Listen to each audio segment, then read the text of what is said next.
Hello everybody, looks like it's Fighting Friday.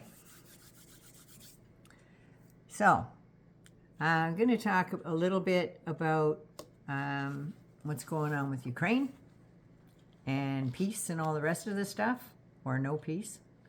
So if you're new to this channel, I would very much like you to give me a thumbs up. I would like you to share. If you love your family and friends, share this with them.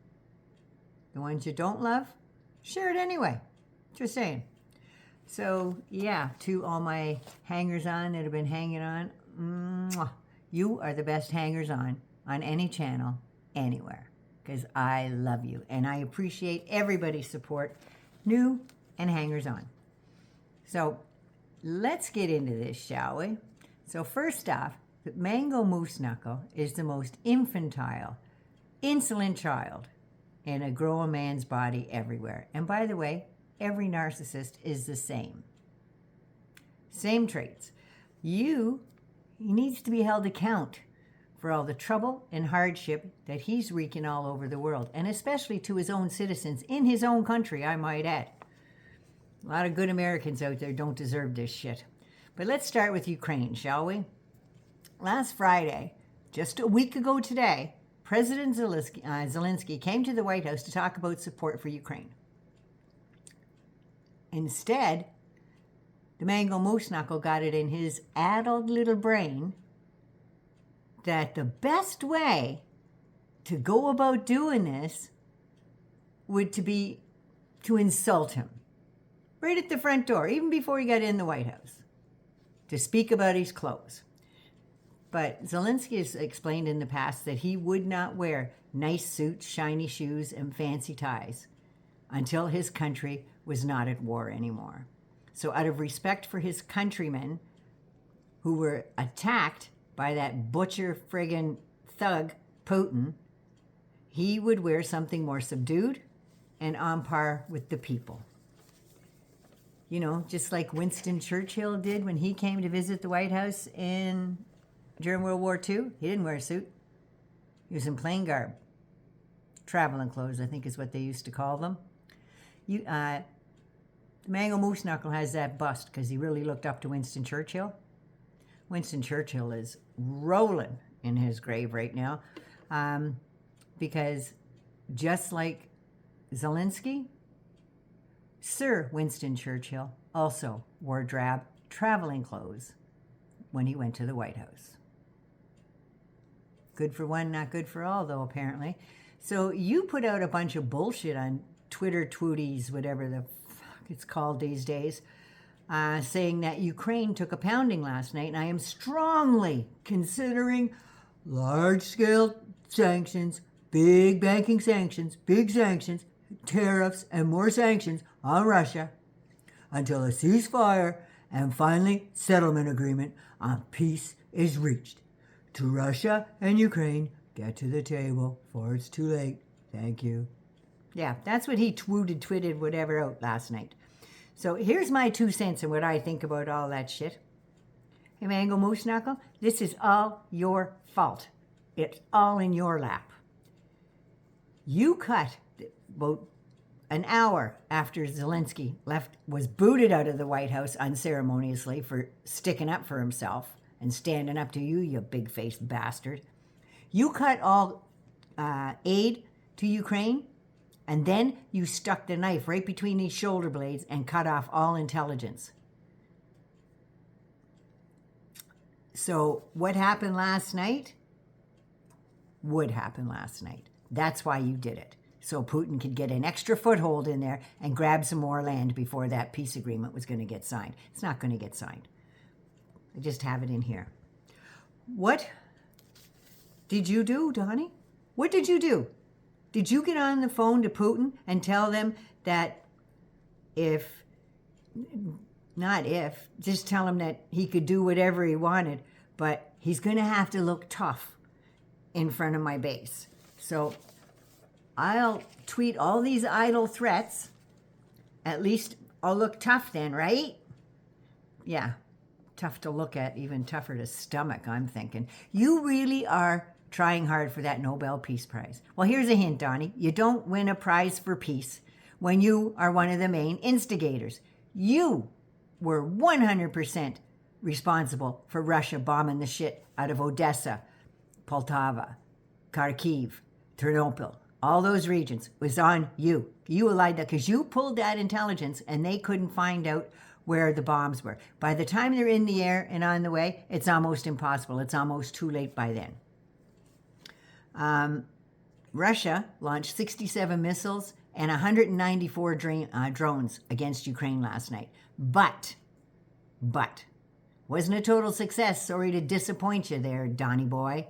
Kyiv managed to shoot down 34 missiles and shot down 100 drones. And Ukraine used Mirage 2000 jets, gifted by France. Yes, Ukraine isn't paying them back. Gifted by France for the first time, and deployed overnight attacks against Moscow, as well as U.S.-made F-16s to target the attacks. And Donnie, that good-looking French guy, you know, the one your wife's smitten with? No, not Justin. Emmanuel Macron, Presidente of France, has become one of the heroes standing up to Putin, not bowing down to him like you do. Putin, this is what was said in the Oval Office. Putin is going to be more generous than he needs to be to Ukraine. What, more generous bombings? Is that what we're talking about? He's going to do more like, woohoo, this is fun? So,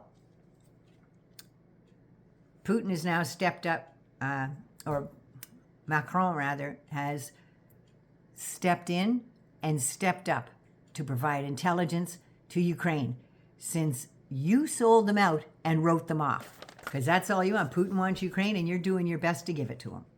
And in the Oval Office this afternoon, they say peace needs to happen because Russia is suffering thousands of deaths and casualties and losing so much equipment.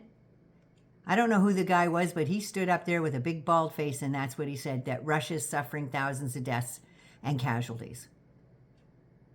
They are, because they started a war and they don't like being retaliated against. I'm saying too effing bad. He says Ukraine has to settle, and until that happens, they get nothing until it's ended. This has to end.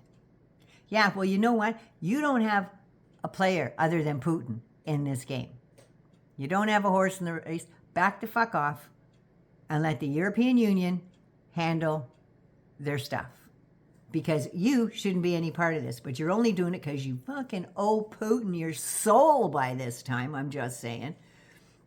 And Zelensky says the task is to force Russia to end the war. Silence in the skies, banning the use of missiles, long-range drones, and aerial bombs. And silence at sea will be the only real guarantee of normal navigation. He's talking about Crimea there. Trump, in my opinion, wants Zelensky to settle, which means give Russia what they want, and he's okay if Putin takes it. So it's most definitely a lose-lose for Zelensky, because if Ukraine signs Trump's idea of a peace deal, Ukraine will be under Russian influence, and Putin will certainly break that peace again. And plus, Trump gets 50% of Ukraine's rare earth minerals. Not raw earth, Donnie, rare earth. This is Zelensky's wish list for his 10-item formula for peace. First, he wants radiation and nuclear safety. You know, since they had to give all those nukes and everything back to Russia in one of the many peace talks, they gave that up for peace, and the United States signed it and said, yes, they would protect Ukraine. But Trump's always been a liar, so why would he do anything now? Food security. His people should not be part of Putin's blackmail. Well, and Trump. And their famine games, because they're doing Trump's doing the same thing with Bibi Netanyahu in Gaza, not permitting aid trucks to go through and everything else. Well, Trump and Putin are playing the famine games. Energy security. Russia is attacking power plants, power lines, and energy infrastructure. This has got to stop. Yes, because what it's doing is targeting civilians and hospitals and schools. Release all prisoners and deportees. Yes, and all 20,000 children that were taken. He said he'll give all for all.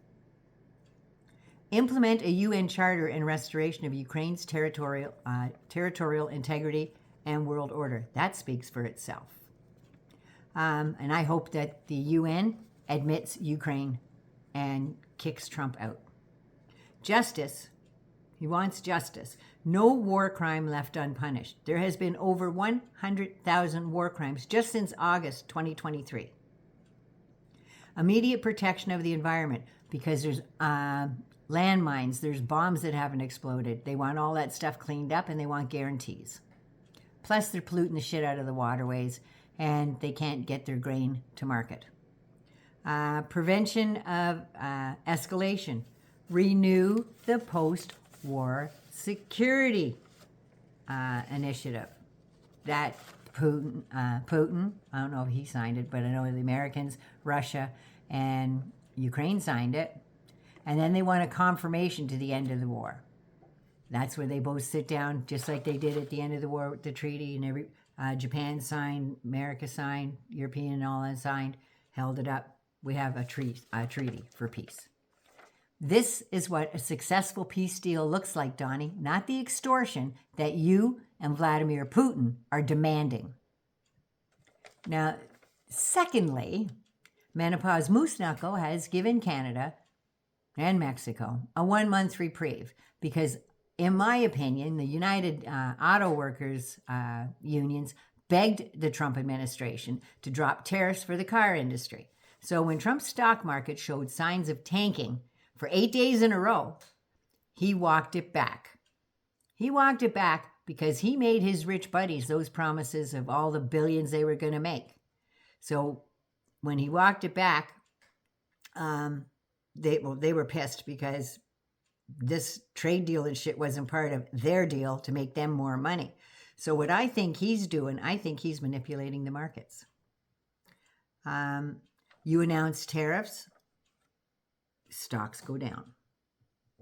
You announce tariffs off, stocks go up. So when tariffs do this, his rich buddies lose millions of dollars. So I think that's his way of intentionally manipulating the markets. And now it's become volatile. So we'll see. It only went up a little bit today because he pulled back the tariffs. But it's going to get worse. It's like playing road hockey. Remember, you'd be out there with your stick, you see the car, you holler, "Car!" Everybody pulls back. Car goes by. Game on! Everybody gets in there and plays again. See another car. Car! Everybody backs off. Game on! That's what he's doing. That's what he's doing. I'm into using hockey metaphors for some reason. Charlie Angus, you got me doing that. So anyway, yeah, it's car, game on, car, game on, car, game on. And you are just a sick, old, dementia-ridden, Putin ass-kissing fart bag. That's all you are. And speaking of fart bags, that was really, really incredible, I have to tell you. yeah, I bigly, strongly disagree. All right, 99 loves you. Be good, be safe. Please take care of you first so you can take care of somebody else. I love you all. Mwah. Take care. Don't forget to subscribe, like. Take care.